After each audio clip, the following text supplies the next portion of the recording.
What's going on, guys? Welcome back to Calgary Barbell. We're here for Form Check Friday. I just finished sweating through my shirt, especially in the chest region.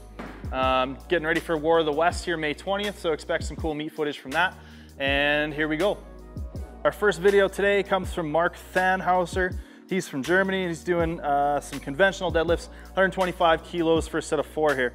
The biggest thing I'm noticing with Mark is he's out in front of the barbell a little bit. So not only do we need to kind of get the lats set a little bit better, but I need you to shift your weight back onto your heels a little bit better. Now a lot of the pivot and a lot of the weight change is going to come from the feet and the ankles. So you're just going to kind of shift your weight back. You can see his shoulders slightly out in front of the bar. As he pulls off the floor, he goes from a neutral spine to a slightly rounded position.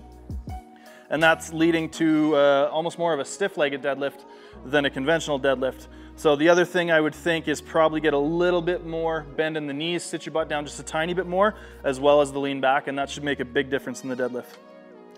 All right, so next up we got James Duong. He's doing some sumo deadlifts here. We got kind of a classic case of not keeping the back in extension. So it looks like, James, it looks like you're able to set your back in extension, but as soon as you start pulling, you lose that position. So one of the things you need to do better is you need to learn to set tension into the bar and into your body before you pull, because as you initiate the deadlift, your body isn't set tight enough. So what's happening is you're losing the initial position because it's not set tight. So what I want you to do is, as you bring your hips down and as you set yourself into the bar, create a little more tension through your lats, your core, and your posterior chain before you initiate the deadlift, and that should help you maintain positioning off the floor, which is going to be a really vital thing. All right, so next up we have some deadlifts from a guy named Yaya.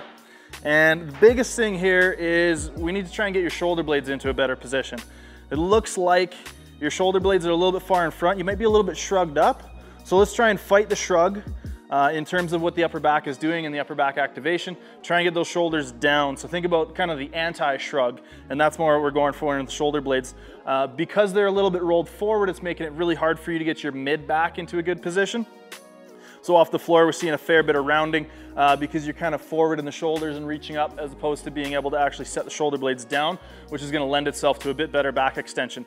So anti-shrug, try not to let your shoulders up towards your ears on those. Up next, we have a set of squats from a guy named Scott Seaton.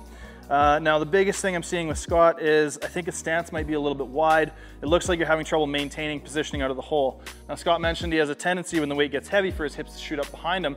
And we've talked about before trying to keep the weight mid-foot, trying to keep the knees forward out of the hole. This video actually shows a pretty good example of that. It doesn't look like it's happening too much in these squats, but I can definitely see that tendency there. So a couple of things I would try is narrowing your stance a little bit. So if we can keep the knees and the hips in better position and make sure everything's tracking over the toes. A lot of times when we're too wide, we can have a hard time maintaining enough external rotation in the hips to keep everything in alignment. And when we get that valgus knee crash, we often see those hips shoot up as a result of that. So one of the things I would try is narrowing the stance a tiny bit. Again, not a huge adjustment. The other thing I would really focus on is trying to get a little more comfortable in the bottom. It looks like we're getting very, very skittish, kind of slowing down the tempo quite a bit as we get into the bottom. I know a lot of times I advocate a controlled bottom position, but let's try and get a little bit more speed into the bottom and try to just make sure. The biggest thing I want you to concentrate on in the bottom is maintaining your back position with a little bit more speed into the bottom. Next up, we have some sumo deadlifts from Stefan. Now, the biggest thing with Stefan is it looks like he's just kind of forward on his toes. It looks like he's doing a good job of setting his back angle. It looks like he is, sort of making the deadlift a push, not getting too much into a stiff leg position. But he's saying he gets a lot of pain in his back after deadlifting. Now, this could be because his spinal erectors and his back are weak and they're just muscle sore. But it could also be that some things are not working as optimally as they should. So one thing I'm kind of seeing here is a bit of a tendency to be ever so slightly forward in the deadlift. Now this is going to put a fair bit of strain through the low back as opposed to the quads, glutes, hamstrings, etc. So what I want you to try to do, Stefan, is I want you to, when you set up, I want you to try and rock that weight onto your heels just a little bit more and find a little bit more tension through the posterior chain.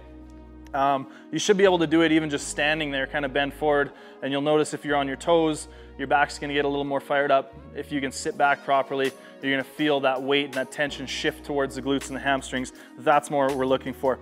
So it looks like you could be finishing the deadlift a little bit with your back as opposed to finishing with hip extension coming from the glutes. So think about shifting your weight back on your heels a little bit more, and that should help you maintain a bit of a better position off the floor and alleviate some of that back pain that we're talking about. Next, we have a video from Jesper from Sweden. Now, I hope I'm pronouncing your name right. I was just informed that it may be Jesper and not Jesper, so we're gonna go with Jesper and hope that's correct. Now, the video I wanna talk about here, he actually sent in a video of his squat, a bench, and a deadlift. We're gonna talk a little bit about his bench. And what I'm seeing in this one is I'm seeing just a little bit of a tendency to kind of over tuck. And as he comes off the bottom, he's getting to a spot where he's kind of stuck with the excessive external rotation in his shoulders, and he's having to kind of flare out to finish the lift.